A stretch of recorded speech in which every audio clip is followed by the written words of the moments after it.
إن الحمد لله نحمده ونستعينه ونؤمن به ونتوكل عليه ونعوذ بالله من شرور أنفسنا ومن سيئات أعمالنا من يهده الله فلا مضل له ومن يهديه فلا هادي له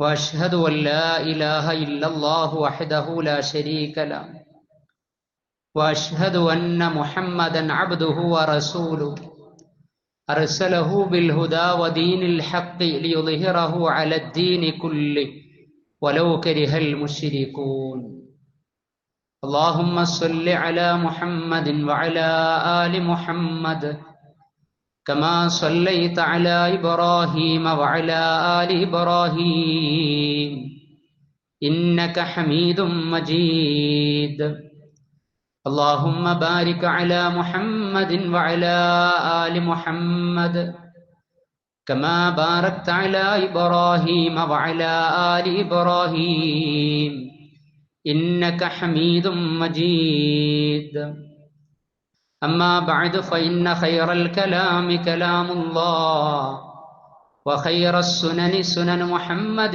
صلى الله عليه وسلم وشر الأمور محدثاتها وكل محدثة بدعة وكل بدعة ضلالة وكل ضلالة في النار يا أيها الذين آمنوا اتقوا الله حق تقاته ولا تموتن إلا وأنتم مسلمون أعوذ بالله من الشيطان الرجيم بسم الله الرحمن الرحيم الذين آمنوا وهاجروا وجاهدوا في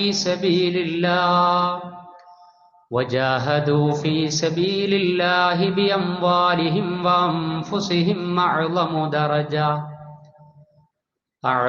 درجة عند الله وأولئك هم الفائزون اللهم رب اشرح لي صدري ويسر لي أمري واحلل عقدة من لساني يفقه قولي إن أريد إلا الإصلاح ما استطعت وما توفيقي إلا بالله عليه توكلت وإليه أنيب. സമാദരണീയരായ സഹോദരി സഹോദരന്മാരെ, സത്യവിശ്വാസി വിശ്വാസിനികളെ, പരമകാരുണ്യകനും കരുണാവാരിധിയുമായ പടച്ച റബ്ബിന്റെ പരിശുദ്ധ ദീനീ വിധിവിലക്കുകളെ ജീവിതത്തിന്റെ എല്ലാ സമയ സന്ദർഭങ്ങളിലും പ്രാവർത്തികമാക്കി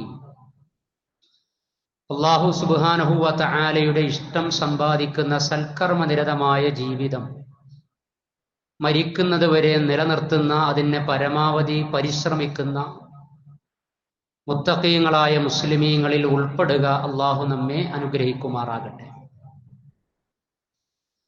ഇസ്ലാമിക സമൂഹം പുതിയൊരു ഹിജ്റ വർഷത്തിലേക്ക് പ്രവേശിച്ചിരിക്കുകയാണ്. 1447 ഹിജ്റ വർഷമാണ്.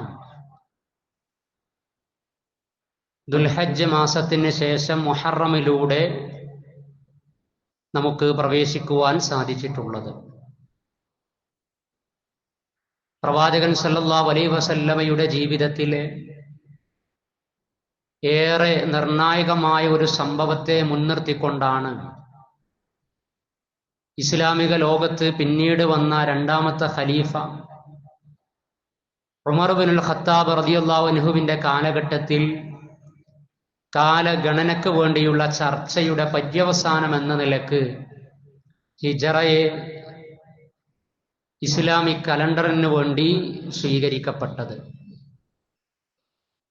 1447 ഒരു പുതിയ ഒരു ഹിജ്റ വർഷത്തിലേക്ക് പ്രവേശിക്കുമ്പോൾ ഇത് ഇസ്ലാമിക ഉമ്മത്തിന്റെ ഒരു പുതുവർഷം കൂടിയാണ്. അഥവാ ഒരു വർഷം നമ്മിൽ നിന്ന് കഴിഞ്ഞിരിക്കുന്നു, മറ്റൊരു വർഷത്തിലേക്കുള്ള പ്രവേശിക ലഭിച്ചിരിക്കുന്നു. നമ്മുടെ ആയുസ്സിൽ നിന്ന് ഒരു വർഷം വിട പറഞ്ഞിരിക്കുകയാണ്. നീ എത്ര കാലം ഈ ലോകത്ത് നമ്മൾ ഉണ്ടാകുമെന്ന് പറയാൻ പറ്റാതെ അനിശ്ചിതാവസ്ഥ നമ്മുടെ മുമ്പിലുണ്ട്. എങ്കിലും ഇനിയും കാലങ്ങൾ അങ്ങനെ ജീവിച്ച് മുന്നോട്ട് പോകുമെന്ന് നമ്മൾ ധരിച്ചിരിക്കുകയാണ്. പക്ഷേ ഈ ഒരു പുതുവർഷത്തെ കണ്ടുമുട്ടാൻ ഭാഗ്യം ലഭിക്കാത്ത ഒരുപാട് ആളുകൾ നമുക്കിടക്കുണ്ട്. അല്ലാഹു സുബ്ഹാനഹു വ തആലയുടെ അലംഘനീയമായ മരണമെന്ന വിധിക്ക് വഴിപ്പെട്ടുകൊണ്ട് അവർ യാത്രയാണ്. അല്ലാഹു നമ്മെ ബാക്കിയാക്കിയിരിക്കുകയാണ്. ജീവിതത്തിൽ കൂടുതൽ കൂടുതൽ ആത്മീയമായ നിഷ്ഠയും ആസൂത്രണവും നടത്തണമെന്ന വലിയ പാഠമാണ് ഈ പുതുവർഷത്തിന്റെ തുടക്കത്തിൽ തന്നെ നമ്മൾ ഓരോരുത്തരും ഏറ്റെടുക്കുകയും സ്വീകരിക്കുകയും ചെയ്യേണ്ടത്. വിശുദ്ധ ഖുർആനിലെ 30-ാം ജുസ്ഇലെ ചെറിയൊരു അധ്യായം, നഷ്ടം സംഭവിച്ചവരാരാണ്, നഷ്ടം സംഭവിക്കാത്തവരാരാണ് എന്നതിനെക്കുറിച്ച് സരളമായി അറിയിക്കുന്ന അധ്യായം പലപ്പോഴും ളുഹറിലും അസറിലും മഗ്രിബിലും ഇശായിലും ഒക്കെ നമ്മൾ പാരായണം ചെയ്യാറുണ്ട്. അപ്പൊ ഈ ഒരു സമയത്ത് അത് ആലോചിച്ചുകൊണ്ട് അല്പം ഹിജ്റയുമായി ബന്ധപ്പെട്ടുകൊണ്ടുള്ള ചില ചിന്തകൾ ചർച്ചക്കെടുക്കാവുന്നതാണ്. വൽ അസ്ർ, കാലം തന്നെയാണ് സത്യം. ഇന്നൽ ഇൻസാന ലഫീ ഖുസ്ർ, തീർച്ചയായും മനുഷ്യരൊക്കെ നഷ്ടത്തിലാണ്. മനുഷ്യരെല്ലാം നഷ്ടത്തിലാണ്. ഇനി പറയും പ്രകാരത്തിലുള്ള കാര്യങ്ങൾ നിർവഹിക്കാത്തവരാണ് നഷ്ടക്കാരെന്ന് അള്ളാഹ് അറിയിക്കുകയാണ്. അള്ളാഹു അത്തരക്കാരിൽ നിന്ന് നമ്മെ രക്ഷപ്പെടുത്തുമാറാകട്ടെ. ഇല്ലല്ലദീന ആമനു, വിശ്വസിച്ചവരൊഴികെ, വഅമിലു സ്വാലിഹാത്ത്, സൽക്കർമ്മങ്ങൾ പാധേയമാക്കി ഒരുക്കി അതല്ലെങ്കിൽ സൽക്കർമ്മ നിരതമായി ജീവിക്കുന്നവരും, വതവാസൗ ബിൽ ഹഖ്, ഹഖിനെ, സത്യത്തെ, ന്യായത്തെ, സതുപദേശത്തെ, നന്മയെ പരസ്പരം നടത്തിക്കൊണ്ടിരിക്കുന്ന, പങ്കുവച്ചുകൊണ്ടിരിക്കുന്ന ആളുകളും, വതവാസൗ ബിസ്സബ്ർ, ഹഖിന് വേണ്ടി നിലകൊള്ളുമ്പോൾ, സത്യം മറ്റുള്ളവരിലേക്ക് എത്തിക്കുമ്പോൾ, വതവാസൗ ബിസ്സബ്ർ, പരസ്പരമുള്ള സഹനം, ക്ഷമ അനിവാര്യമാണ്. അതും ജീവിതത്തിൽ നിലനിർത്തുന്ന ആളുകൾ. ഹഖ് പങ്കുവെക്കുക, സഹനം അവലംബിക്കുക, സൽക്കർമ്മ നിരതമായി തീരുക, സത്യവിശ്വാസം സ്വീകരിക്കുക, ഇതല്ലാത്ത ആളുകളെല്ലാം നഷ്ടത്തിലാകുന്നു എന്ന് അള്ളാഹ് പറയാണ്.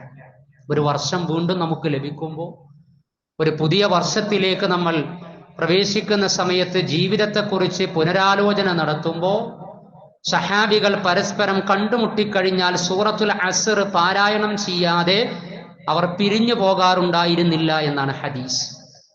കാരണം പർപ്പസ് ഓഫ് ലൈഫ്, ജീവിത ലക്ഷ്യം പഠിപ്പിക്കുന്ന ചെറിയ സൂക്തങ്ങളും വലിയ ആശയങ്ങളുമുള്ള അധ്യായമാണ് സൂറത്തുൽ അസ്ർ എന്ന് പറയുന്നത്. ഭൗതിക ജീവിത തിരക്കുകൾക്കിടക്ക് അനശ്വരമായ അവസാനിക്കാത്ത പരലോക ജീവിതം, അതിലേക്ക് വേണ്ട കണ്ടീഷനുകൾ, കാര്യങ്ങൾ, കർമ്മങ്ങൾ മറന്നുപോകുമോ എന്നതിൽ നിന്നാണ് സഹാബികൾ പരസ്പരം ഇത് ഓർമ്മപ്പെടുത്തി തസ്ബിയത്ത് വീണ്ടെടുത്തി അങ്ങനെ വസിയത്ത് നൽകി, സാരോപദേശം നൽകി പിരിഞ്ഞു പോകാറുണ്ടായിരുന്നത് എന്ന്. അതുകൊണ്ട് നമ്മൾ നഷ്ടം സംഭവിക്കാത്തവരിൽ എപ്പോഴും ഉൾപ്പെടുന്നു എന്ന് ഉറപ്പുവരുത്തിക്കൊണ്ടിരിക്കണം. അതിന് ഈ അധ്യായത്തിൽ പഠിപ്പിച്ച ഈ കണ്ടീഷനുകൾ പാലിക്കുക. ഈ നിയോഗം ഏറ്റവും നല്ല രൂപത്തിൽ നിർവഹിച്ചവരായിരുന്നു പ്രവാചകൻ സല്ലല്ലാഹു അലൈഹി വസല്ലമയുടെ കൂടെ ജീവിച്ച സഹാബികൾ, അനുചരന്മാർ. അല്ലാഹു സുബ്ഹാനഹു വ തആല മതത്തിന്റെ വിഷയത്തിൽ ദീന് നിലനിർത്താൻ, വിശ്വാസം സംരക്ഷിക്കപ്പെടാൻ, ആദർശ വിശുദ്ധിയോടെ മുന്നോട്ടു പോകാൻ എന്തൊരു കൽപ്പനയാണോ അള്ളാഹു നൽകുന്നത് എങ്കിൽ ആ കൽപ്പന കംപ്ലീറ്റ് ശിരസ വഹിക്കുന്ന ജീവിതം, അതായിരുന്നു സഹാബികൾ. സഹാബികളിൽ മുഹാജിറുകൾ, അൻസാറുകൾ ജന്മനാട് വിട്ടേച്ചുകൊണ്ട് ആദർശ സംരക്ഷണത്തിന് വേണ്ടി, ദീൻ അനുസരിച്ച് ജീവിക്കാൻ വേണ്ടി അങ്ങകലെയുള്ള മദീനയിലേക്ക് പലായനം ചെയ്തവരാണ് അൻസാറുകൾ. അതാണ് ഇപ്പോൾ ഓർമ്മിക്കപ്പെടുന്നത് ഹിജറ. വലിയ ത്യാഗങ്ങളാണ് അവർ സഹിച്ചത്. എല്ലാം വിട്ടേച്ചു പോകാൻ ചരിത്രത്തിന്റെ പല ചീന്തുകളും നമുക്ക് കാണുവാൻ കഴിയും.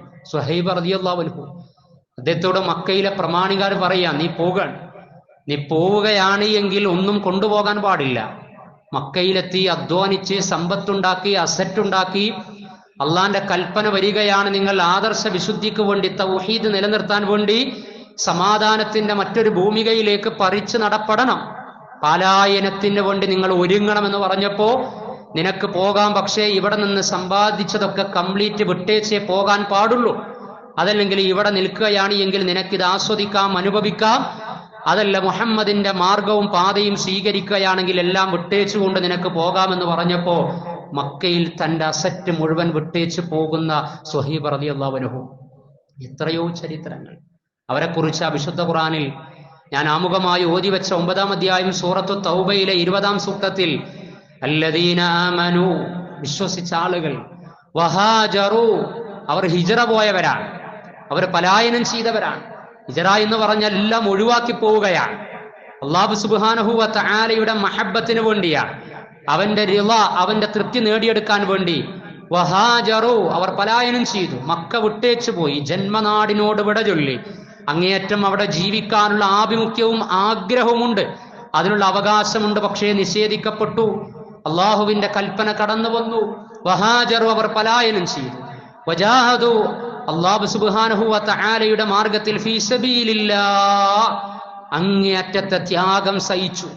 ബിഅംവാലിഹിം, സമ്പത്തുകൊണ്ട്, വഅൻഫുസിഹിം, ശരീരം കൊണ്ട്, ശരീരം തിരിച്ചവര്, സമ്പത്ത് തിരിച്ചവര്. അഅ്ളമു ദറജ ഇൻദല്ലാഹ്, അള്ളാഹുവിന്റെ സവിധത്തിൽ അവർക്ക് ഉന്നതമായ പദവിയുണ്ട് എന്നുള്ള പറയാ. വഉലൈക ഹുമുൽ ഫായിസൂൻ, അക്കൂട്ടർ തന്നെയാണ് വിജയികൾ.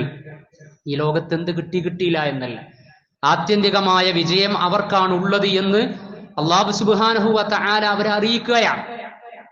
അവർ പലായനം ചെയ്യുന്നതിന്റെ മുന്നോടിയായി അവരുടെ മനസ്സ് പലായനത്തിന് വേണ്ടി പാകപ്പെട്ടിരുന്നു. കാരണം പ്രവാചകൻ എന്തു പറഞ്ഞാലും അത് ശിരസ വഹിക്കുന്നത്, കേൾക്കുന്ന പ്രകൃതത്തിലേക്ക്, ദീനീ ബോധത്തിലേക്ക് അവർ എത്തിയിരുന്നു.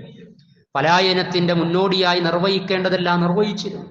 പ്രവാചകൻ സല്ലല്ലാഹു അലൈഹി വസല്ലമയും സഹാബികളും പലായനത്തിന്റെ കൽപ്പന വന്നപ്പോൾ വെറുതങ്ങ് പോയതല്ല, എല്ലാ ആസൂത്രണം നടത്തി. ആദ്യം അവർ അഖീദ, വിശ്വാസം, തൗഹീദ്, അള്ളാഹുമായുള്ള ബന്ധം ഉറപ്പിച്ചു, യഖീനാക്കി.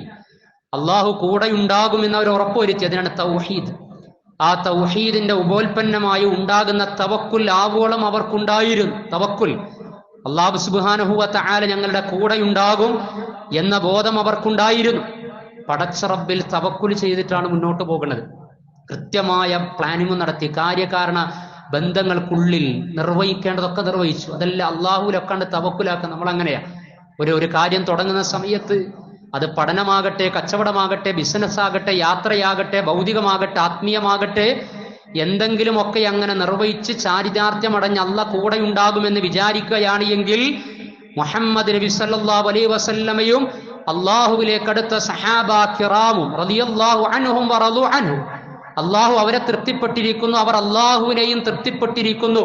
സർട്ടിഫൈഡ് കമ്മ്യൂണിറ്റിയായ അള്ളാഹുവിന്റെ പ്രത്യേക തൃപ്തിക്ക് അർഹത നേടിയെടുത്ത സഹാബികൾ. പ്രവാചകൻ സല്ലല്ലാഹു അലൈഹി വസല്ലം മക്കയിൽ നിന്ന് മദീനയിലേക്ക് പോകുമ്പോ എല്ലാ തരത്തിലുമുള്ള ആസൂത്രണം നടത്തുകയാണ്, പിടിക്കപ്പെടാതിരിക്കുന്നതിന് വേണ്ടി. ആസൂത്രണം ഹിജ്റയുടെ പാടാണ്.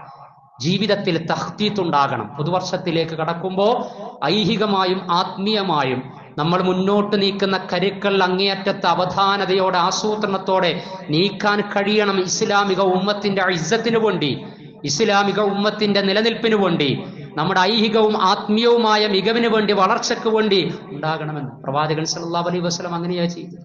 പ്രവാചകൻക്ക് അങ്ങനെയൊന്നും ചെയ്യേണ്ട ആവശ്യമില്ല. കാരണം ഹിജ്റക്ക് മുമ്പ് പ്രവാചകൻക്ക് അള്ളാഹ് കാണിച്ചു കൊടുത്തതാണ് അഭൗതികമായ, അദൃശ്യമായ കാര്യകാരണ ബന്ധങ്ങൾക്ക് അതീതമായി അള്ളാഹുവിന്റെ സഹായം എത്രമേൽ ലഭിക്കുമെന്ന്. കാരണം മക്കയിൽ നിന്ന് ബൈത്തുൽ മഖ്ദിസിലേക്ക്, അവിടെ നിന്ന് 7-ാം ആകാശത്തേക്ക് ഇസ്രാവും മിഅ്റാജും പ്രവാചകൻ സല്ലല്ലാഹു അലൈഹി വസല്ലമയുടെ അനുഭവമാണ്. കിലോമീറ്ററുകൾ അകലെ, അത്ഭുതം. ഒരു രാവ് കൊണ്ട് തിരിച്ചു വരിക. മക്കയിൽ നിന്ന്, മസ്ജിദുൽ ഹറാമിൽ നിന്ന് പുറപ്പെട്ട് അവിടേക്ക് തിരിച്ചു കൊണ്ടുവന്ന പ്രവാചകൻ നിസ്സംഗമായി ആലോചിച്ചിട്ടില്ല. ഒരു 400-500 കിലോമീറ്റർ അപ്പുറത്തുള്ള മദീനയിലേക്ക് സുരക്ഷയോടെ, എല്ലാ സെക്യൂരിറ്റിയോടെയും എന്നെ റബ്ബിന് അങ്ങോട്ട് എത്തിക്കാൻ സാധിക്കും. തൗഹീദ് റെഡിയ, തവക്കുൽ റെഡിയ, തസ്കിയത്ത് റെഡിയ, തഖ്വ റെഡിയ. പടച്ച റബ്ബിന്റെ സഹായം ലഭിക്കാൻ പാകത്തിലുള്ള ദീനിന്റെ എല്ലാ ടേമുകളും, എല്ലാ കണ്ടീഷൻസുകളും, എല്ലാ മാനദണ്ഡങ്ങളും മനോഹരമായി പൂർത്തീകരിച്ച പ്രവാചകൻ സല്ലല്ലാഹു അലൈഹി വസല്ലമ കൃത്യമായ തഖ്തീത്ത്, പ്ലാനിങ് നടത്തിയെന്നാണ്. ആകാശാരോഹണം നടത്തി അള്ളാഹ്ക്ക് എന്നെ മദീനയിലേക്ക് കൊണ്ടുപോകൽ ഒരു റിസ്ക് അല്ല എന്ന് വിചാരിച്ചിട്ടില്ല.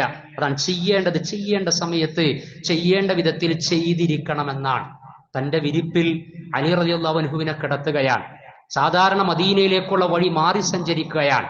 കൃത്യമായിട്ട് അബ്ദുള്ളയെ ഗൈഡായിട്ട് അബ്ദുള്ളയെ കാര്യങ്ങൾ കൃത്യമായി മോണിറ്റർ ചെയ്യാൻ ചുമതല കൊടുക്കുകയാണ്. സിദ്ദീഖുൽ അക്ബറിന്റെ മകൾ അസ്മാ റളിയല്ലാഹു അൻഹ ഭക്ഷണം കൊണ്ടുപോയി കൊടുക്കുകയാണ്. 3 ദിവസം സൗർ ഗുഹയിൽ താമസിക്കുകയാണ്. ഗുഹാമുഖത്ത് ശത്രുക്കളുടെ ഒച്ചപ്പാടുകൾ, ബഹളങ്ങൾ കേൾക്കുകയാണ്. പിടിക്കപ്പെടുമോ എന്ന ആശങ്കയുണ്ട്. പക്ഷേ കാര്യങ്ങൾ കരുതലോടെ കൈകാര്യം ചെയ്ത് മുന്നോട്ട് പോവുകയാണ്. നിർവഹിക്കേണ്ടതൊക്കെ നിർവഹിച്ചിട്ടുണ്ട്. അഭൗതികമായത് അള്ളാഹുവിന്റെ സവിധത്തിൽ നിന്ന് സഹായം ലഭിക്കുമെന്ന ഉറപ്പും അവർക്കുണ്ട്. അതുകൊണ്ടാണ് സൗർ ഗുഹയിൽ വെച്ച് സിദ്ദീഖുൽ അക്ബർ, പ്രവാചകന്റെ നിഴലായി ജീവിച്ച സിദ്ദീഖുൽ അക്ബറിന്റെ ബേജാറ് കൂടുകയാണ്.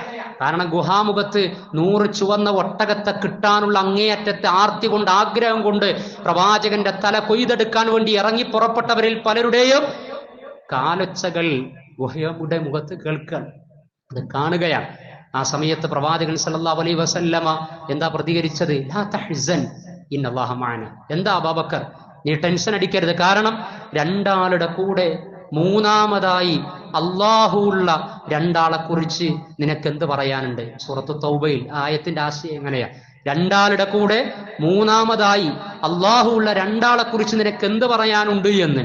അതൊരു പലായനത്തിൽ സിദ്ദീഖുൽ അക്ബറിന് പ്രതീക്ഷ നൽകിയ ആയത്തുകളും പദങ്ങളും മാത്രമായി നമ്മൾ പരിമിതപ്പെടുത്താതെ നമ്മുടെയൊക്കെ ജീവിതത്തിൽ ഒറ്റപ്പെടുമ്പോ പരസ്പരം പാർട്ട്നേഴ്സ് പറയേണ്ടതാണ്, ഇണകൾ തമ്മിൽ പറയേണ്ടതാണ്, മക്കളും മാതാപിതാക്കളും തമ്മിൽ പങ്കുവെക്കപ്പെടേണ്ടതാണ്. നമ്മൾ ഒറ്റക്കല്ല എന്നും നമ്മുടെ കൂടെ ഏത് പ്രതിസന്ധിയിലും പരീക്ഷണത്തിലും പ്രയാസത്തിലും ഇന്നല്ലാഹ മഅനാ, അള്ളാഹു നമ്മുടെ കൂടെ ഉണ്ട് എന്ന് കാണിച്ചു കൊടുത്തില്ലേ? അള്ളാഹു കൂടെ ഉണ്ടായില്ലേ? പ്രവാചകൻ സല്ലല്ലാഹു അലൈഹി വസല്ലം എല്ലാ പ്രശ്നങ്ങളെ, പ്രതിബന്ധങ്ങളെയും പിന്നെ കവച്ച് എല്ലാത്തിനെയും അതിജീവിച്ച് അങ്ങ് മദീനയിലേക്ക് പ്രവാചകൻ സല്ലല്ലാഹു അലൈഹി വസല്ലം എത്തിയില്ലേ? തൊലഅൽ ബദ്റു അലൈന എന്ന വരവേൽപ്പ് പ്രവാചകൻ സല്ലല്ലാഹു അലൈഹി വസല്ലമക്ക് ലഭിച്ചില്ലേ? പൂർണ്ണചന്ദ്രൻ ഞങ്ങളിലേക്ക് ഇതാ വന്നണഞ്ഞിരിക്കുന്നു എന്ന് അവരങ്ങേയറ്റത്തെ സ്നേഹത്തോടെ പ്രവാചകനെ കാത്തിരുന്ന് സ്വീകരിച്ചില്ലേ? ഇന്നേ വരെ ലോകം കാണാത്ത ആദിത്യ മര്യാദ പ്രവാചകനോട് അവർ കാണിച്ചില്ലേ? ഹജ്ജിനോ ഉംറക്കോ പോകുന്ന സമയത്ത് അതിന്റെ ചടങ്ങും കർമ്മവും അല്ലെങ്കിൽ പോലും മദീന സന്ദർശിക്കുന്ന, ഉംറ നിർവഹിക്കുന്നവർ, ഹജ്ജ് നിർവഹിക്കുന്നവർ, അതല്ലാത്തവരൊക്കെ മദീനയിലേക്ക് പോകുമ്പോ ആ ആതിഥേയത്വത്തിന്റെ ഗ്രഹാതുര സ്മരണകൾ അനുഭവിക്കാൻ പാകത്തിൽ മദീന മണ്ണിനെയും മനസ്സിനെയും മാറ്റിപ്പണിതതിന്റെ പിന്നിൽ ഇസ്ലാമിക ചരിത്രത്തിൽ ഹിജറ വഹിച്ച പങ്ക് വലുതാണ്. ഇന്ന് മദീനയിലെ അറബികൾ, അവരുടെ ബിഹേവിയർ, അവരുടെ ഹോസ്പിറ്റാലിറ്റി, അവരുടെ ശാന്തത, അവരുടെ ആതിഥേയത്വം, അതൊക്കെ അതിന്റെ ഭാഗമായി ഉണ്ടായതാണ്.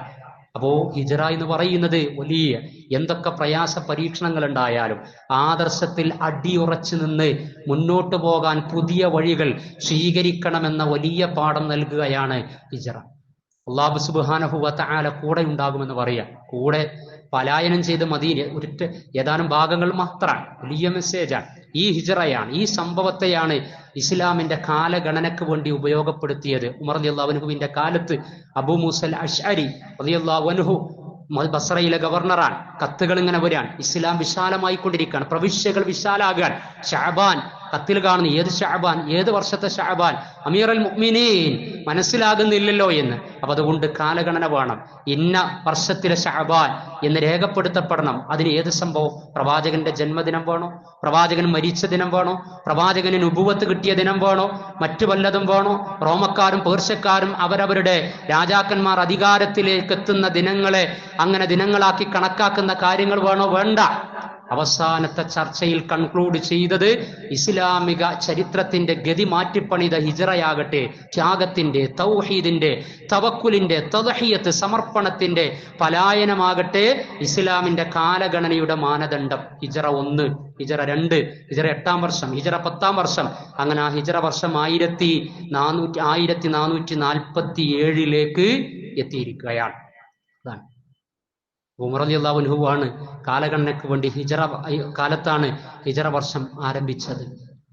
പ്രവാചകൻ സല്ലല്ലാഹു അലൈഹി വസല്ലമയുടെ പാലായനം. മക്കയിൽ നിന്ന് മദീനയിലേക്ക് പ്രവാചകൻ എത്തി. മദീനയിലെത്തിയ സമയത്ത്, പുതിയ കാലത്ത് ഹിജറ വായിക്കുന്ന സമയത്ത് പ്രവാചകൻ 4 സാരോപദേശങ്ങൾ അവിടെ നൽകി. മദീനയിലെത്തിയ പ്രവാചകൻ ആ സമൂഹത്തിന് നൽകിയ 4 സാരോപദേശങ്ങൾ. പലരും വെട്ടിപ്പിടിക്കുന്നതിന് വേണ്ടിയാണ് പല നാടുകളിലേക്ക് പോകാറുള്ളത് എങ്കിൽ പ്രവാചകൻ സല്ലല്ലാഹു അലൈഹി വസല്ലം അവിടെ ചെന്നത് അർത്ഥവത്തായ യാത്രയുടെ പരിസമാപ്തി കുറിച്ചുകൊണ്ടായിരുന്നു.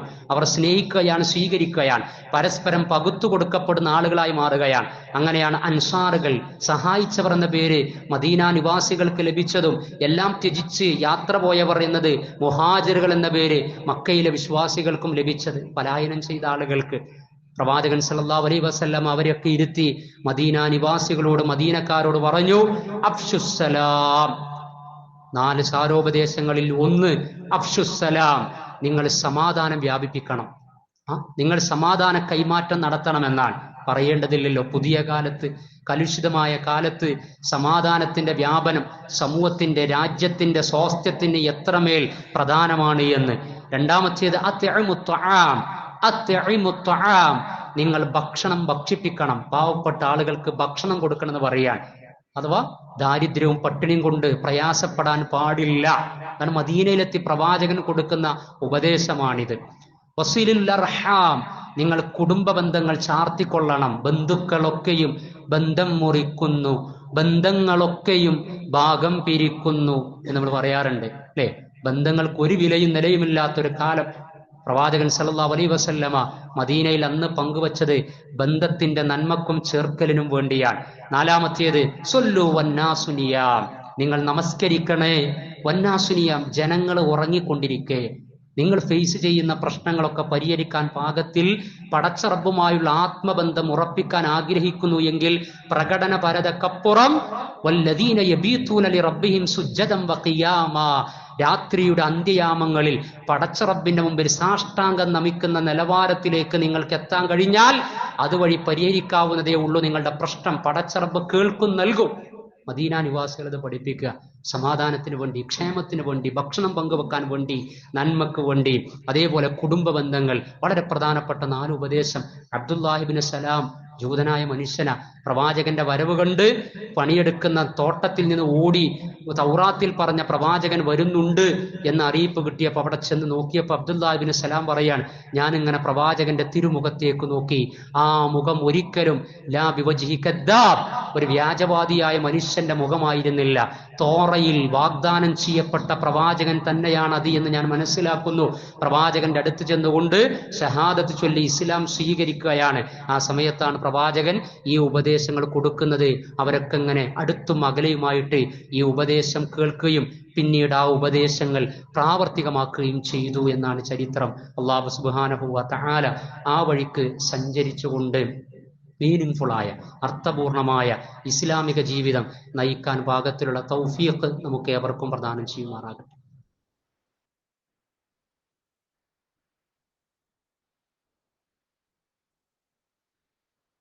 അൽഹംദുലില്ലാഹ്, അൽഹംദുലില്ലാഹില്ലദീ അൻഅമനാ വഅസ്അദനാ ബിഹിദായത്തിൽ ഇസ്ലാം വസ്സലാത്തു വസ്സലാമു അലാ റസൂലിഹിൽ കരീം വഅലാ ആലിഹി വസഹ്ബിഹി വമൻ തബിഅഹും ബിഇഹ്സാനിൻ ഇലാ യൗമിദ്ദീൻ. സ്നേഹം നിറഞ്ഞ സഹോദരി സഹോദരന്മാരെ, സത്യവിശ്വാസികളെ, അള്ളാഹുവിൻ്റെ കൽപ്പനകളും വിധിവിലക്കുകളും യഥാവിധി ജീവിതത്തിൽ പാലിച്ച് അള്ളാഹുവിൻ്റെ റിളയും മഹബത്തും നേടിയെടുക്കുന്ന മുത്തഖീങ്ങളായ, മുത്തവക്കിലീങ്ങളായ, മുവഹിദീങ്ങളായ മുസ്ലിമീങ്ങളിൽ ഉൾപ്പെടണമേ എന്ന് രണ്ടാമതൊരിക്കൽ കൂടി എന്നെയും നിങ്ങളെയും ഉണർത്തുകയാണ്. അള്ളാഹു നമ്മെ അനുഗ്രഹിക്കുമാറാകട്ടെ. ഇന്നലെ June 26 international anti drugs day, അല്ലെങ്കിൽ international day against drug abuse, അഥവാ ലോക ലഹരി വിരുദ്ധ ദിനം ആയിരുന്നു. അപ്പോൾ ലഹരി വിരുദ്ധ ദിനാചരണത്തിന്റെ ഭാഗമായി പല വിധത്തിലുള്ള പരിപാടികൾ വിവിധ സന്നദ്ധ സംഘടനകൾ, അതേപോലെ തന്നെ വിദ്യാലയങ്ങളിൽ, കോളേജുകളിൽ പ്ലഡ്ജ്, 2 മില്യൺ പ്ലഡ്ജ്, അതല്ലാത്ത പല പരിപാടികളുമൊക്കെയായി സംഘടിപ്പിക്കപ്പെട്ട് നമ്മുടെ ശ്രദ്ധയിലുണ്ടാകും. ലഹരിയുടെ വ്യാപനം വളരെ വേഗത്തിലാണ് എന്ന് നമുക്കറിയാവുന്നതാണ്. ലഹരിയുമായി ബന്ധപ്പെട്ട എന്തെങ്കിലും കേസും കാര്യങ്ങളും ഉണ്ടാകുമ്പോൾ നല്ല ഉമ്മത്തും അതല്ലാത്തവരുമൊക്കെ ഉണർന്നെണീക്കും. എന്നിട്ട് ഏതാനും ചില കാര്യങ്ങളൊക്കെ പെട്ടെന്ന് നിർവഹിക്കുന്ന ഒരു പ്രതീതി ഉണ്ടാക്കും. അതുകൊണ്ട് അത് അവസാനിക്കുകയും ചെയ്യും. അങ്ങനെയാകരുത്. കാരണം പണ്ടത്തെ പോലെയല്ല ലഹരി. ഏതാനും ചില ചെറിയ പദാർത്ഥങ്ങളോ വലിയ എന്തെങ്കിലുമൊക്കെ ബീഡി വലിക്കലോ അതല്ലെങ്കിൽ എന്തെങ്കിലും ഒരു പുകവലി മാത്രമല്ല, അത് നല്ലതാണെന്നല്ല അതിന്റെ അർത്ഥം. ലഹരി കുല്ലു മുസ്കിരിൻ ഹറാം. ലഹരി ഉണ്ടാക്കുന്ന എന്തൊക്കെയുണ്ടോ അത് വലിയാകട്ടെ, കുടിയാകട്ടെ, ചവർക്കലാകട്ടെ, വെക്കലാകട്ടെ, എന്താകട്ടെ, ഹറാം, നിഷിദ്ധമാണ്. മനുഷ്യന് ഗുണം ചെയ്യാത്തതും ഉപദ്രവം ഉണ്ടാക്കുന്നതും ഒക്കെ നിഷിദ്ധമാണ്. അപ്പൊ ഏതൊക്കെ ഇനങ്ങളാണ് പലരും ഉപയോഗപ്പെടുത്തിക്കൊണ്ടിരിക്കുന്നത് എന്ന് ആലോചിക്കണം. പറഞ്ഞു വരുന്നത്, പണ്ട് ഇതിന്റെ ചെറിയ ചെറിയ രൂപങ്ങളായി, ഇന്ന് സിന്തറ്റിക് ലഹരികളാണ്, രാസലഹരികളാണ്. LSD-കളും ആംഫെറ്റാമിനുകളും അതേപോലെ തന്നെ MDMA-യും ഒക്കെയാണ്. അതൊക്കെ ചെറിയ അളവിൽ ഉപയോഗിച്ചാൽ തന്നെ ഡിറ്റൻഷൻ സെന്ററിൽ അഥവാ ഡി അഡിക്ഷൻ സെന്ററിൽ ചെന്ന് താമസിപ്പിച്ച് 2-3 മാസം അവിടെ കഴിഞ്ഞുകൂടിയാൽ പോലും തിരിച്ചു വരാൻ പറ്റാത്ത മാരക സിന്തറ്റിക് ലഹരി പദാർത്ഥങ്ങൾക്ക് നടുക്കാണ് നമ്മളൊക്കെ ജീവിച്ചു കൊണ്ടിരിക്കുന്നത്. നമ്മുടെ മക്കൾ ഇപ്പൊ കണ്ണൂരിൽ നിന്നൊക്കെ കഴിഞ്ഞ വർഷം 9 വർഷം വന്ന റിപ്പോർട്ടൊന്നും നമ്മൾ മറന്നിട്ടുണ്ടാകില്ല. 9ാം ക്ലാസ്സിൽ പഠിക്കുന്ന പെൺകുട്ടി ലൈംഗിക ചൂഷണത്തിന് വിധേയമായി അതേ ക്ലാസ്സിലെ ആൺകുട്ടിയാണ്. കാരണം ടെൻഷനൊക്കെ ഉണ്ടെന്ന് പറഞ്ഞപ്പോ ഈ ജാതി സിന്തറ്റിക് ലഹരി കൊടുത്തു, അവളെ വിധേയപ്പെടുത്തി. അവസാനം അവൾ ആത്മഹത്യ ചെയ്യാണ് എന്ന് സോഷ്യൽ മീഡിയയിൽ അറിയിച്ചത് വഴിയാണ് ഇതിന്റെ ചുരുളഴിഞ്ഞത്. അങ്ങനെ കേസ് നോക്കിയ സമയത്ത് ആ ക്ലാസ്സിലെ 9ഓളം പെൺകുട്ടികൾ ഇവന്റെ ഇംഗിതത്തിന് വിധേയമായിട്ടുണ്ട് എന്നാണ്. എത്രയോ ഉദാഹരണം. ഇപ്പൊ കൊച്ചിയിൽ ഈ സോഷ്യൽ മീഡിയയിൽ ഇൻസ്റ്റാഗ്രാം പേജിൽ ലൈവില് +2 പഠിക്കുന്ന ഒരു പെൺകുട്ടി ഒരു വ്ളോഗറോട് പറയാൻ അങ്ങനെ സംസാരിക്കുകയാണ്. ഇപ്പൊ എന്തും അങ്ങനെയല്ല, എന്തും ആർക്കും എവിടെയും പറയാം എന്നുള്ളൊരു ലോകമൊക്കെ ആയിട്ടുണ്ട്. ഇതിനൊക്കെ പരിഹരിക്കാനും പ്രതിരോധിക്കാനും വേണ്ടിയിട്ട് എന്തൊക്കെയോ ചില ഡാൻസും പരിപാടിയും സൂമ്പയോ ഇതൊണ്ടൊന്നും കാര്യമില്ല. കാര്യഗൗരവമായിട്ട് ഇടപെട്ടിട്ടില്ലെങ്കിൽ അവനാന്റെ ആളുകളെ നഷ്ടപ്പെടും. നമ്മുടെ മക്കളല്ലാതെ മാറും. ലഹരിയിൽ ചെന്ന് പതിക്കും. പലവിധ ലഹരികൾ, പ്രണയം ലഹരിയ, മൊബൈലുകൾ ലഹരിയ, ലഹരി വസ്തുക്കൾ ലഹരിയായിക്കൊണ്ടിരിക്കുകയാണ്. പഠിപ്പിക്കണം. മാതാപിതാക്കളാണ് മക്കളുടെ ലഹരി. മാതാപിതാക്കളുടെ ലഹരി മക്കളാണ്. ജീവിതമായിരിക്കണം നമ്മുടെ ലഹരി. കായികവും കലയുമായിരിക്കണം നമ്മുടെ ലഹരി. നമ്മുടെ സ്പിരിച്വാലിറ്റി ആയിരിക്കണം നമുക്ക് ലഹരിയും ആനന്ദവും. അള്ളാഹ്ക്ക് വിധേയപ്പെട്ട് ജീവിക്കുന്നതിന്റെ ആമോദവും സന്തോഷവും നമ്മിലും മക്കളിലും ഇണകളിലും കുടുംബത്തിലും ഉണ്ടാകണം. അതുണ്ടായിക്കഴിഞ്ഞാൽ ഒരിടത്തേക്കും പിന്നെ ലഹരി തേടി പോകേണ്ട ഗതികേട് ഈ തലമുറകൾക്ക്, മക്കൾക്ക് ഒരിക്കലും ഉണ്ടാകൂല. അതിന് അനുഭവങ്ങൾ കൊടുക്കാൻ കഴിയണം. ഈ റീൽസിൽ ഇങ്ങനെ ലൈവില് പറയാ, ഈ പെൺകുട്ടി പറയാ ഞാൻ കഞ്ചാവ് ഉപയോഗിക്കാറുണ്ട് എന്ന്. അപ്പൊ ഈ വ്ളോഗർ പറഞ്ഞു കൊടുക്കുകയാണ്, അതിനെന്താ കുഴപ്പം? അതിങ്ങനെ ഒരു ചെടിയല്ലേ, അതൊരു പച്ചക്കറിയല്ലേ, അതൊക്കെ ഞാൻ 24 മണിക്കൂർ ഉപയോഗിക്കാറുണ്ട് എന്ന് ഇതിനേക്കാളും വലിയ രൂപത്തിൽ എരുതിയിൽ എണ്ണ ഒഴിക്കുക എന്ന രൂപത്തിൽ അവനിങ്ങനെ പറയാ. എന്നിട്ട് അപ്പൊ ഇവള് പറയാ എനിക്കിത് ഉപയോഗിക്കാൻ കിട്ടണ്ടേ, ഇത് കിട്ടണില്ലല്ലോ, എത്ര പൈസ ഉണ്ടായിട്ട് എന്താ കാര്യം? അപ്പൊ ഇവനങ്ങനെ ഓരോ കേന്ദ്രം പറഞ്ഞു കൊടുക്കുക, കിട്ടാൻ സാധ്യതയല്ല. ഇതാരോ റെക്കോർഡ് ചെയ്ത് സോഷ്യൽ മീഡിയയിൽ പ്രചരിച്ചു, പോലീസ് കേസെടുത്തു, അങ്ങനെ ആ വ്ളോഗർ അറസ്റ്റിലായി. പിന്നെന്തായെന്ന് ഞാൻ പറയേണ്ട ആവശ്യമല്ലോ, ആ വക കേസും അറസ്റ്റും കാര്യങ്ങളും ബന്ധപ്പെട്ടിട്ടുള്ളത്. അപ്പോ ഇതിൽ നിയമപാലകര്, സർക്കാർ സംവിധാനങ്ങൾ, രക്ഷിതാക്കൾ, സന്നദ്ധ സംഘടനകൾ, മഹല്ല് സംവിധാനങ്ങൾ എല്ലാവരും ഒരു മെയ്യായി ഇറങ്ങിക്കഴിഞ്ഞാലേ ഈ വലിയ വിപത്തിന്, ക്യാൻസറിനേക്കാൾ വേഗത്തിലാണ് ലഹരി സ്പ്രെഡ് ആകുന്നത്. കോവിഡ് വൈറസിനെ നമ്മൾ പ്രതിരോധിച്ച് നിർത്താൻ കഴിഞ്ഞു നമുക്ക്. കോവിഡ് വൈറസിനേക്കാൾ മഹാമാരിയായ വൈറസാണ് ലഹരിയുടെ വൈറസ് എന്ന് പറയുന്നത്. അതിനെ പിടിച്ചുകെട്ടാൻ ഇന്നേ വരെ സാധിച്ചിട്ടില്ല എന്നാണ്. അതിൽ ഈ സിന്തറ്റിക് ലഹരിയും ഈ വക രാസലഹരികളും അതല്ലാത്ത ലഹരിയും മാത്രമല്ല, മറിച്ച് മദ്യലഹരിയാണ്. സർക്കാരിന് അത് പറയാന് സന്നദ്ധത വരുന്നില്ല. മദ്യലഹരിയാണ്. എത്ര അമ്മയെ, അച്ഛനെ, ഉമ്മയെ, ഉപ്പയെ തലക്കടിച്ചു കൊന്നു. ന്യൂസ് ഇങ്ങനെ കേൾക്കുക അല്ലെ? കാരണം മദ്യപിച്ചു വന്ന മകൻ അമ്മയെ തലക്കടിച്ചു കൊന്നു.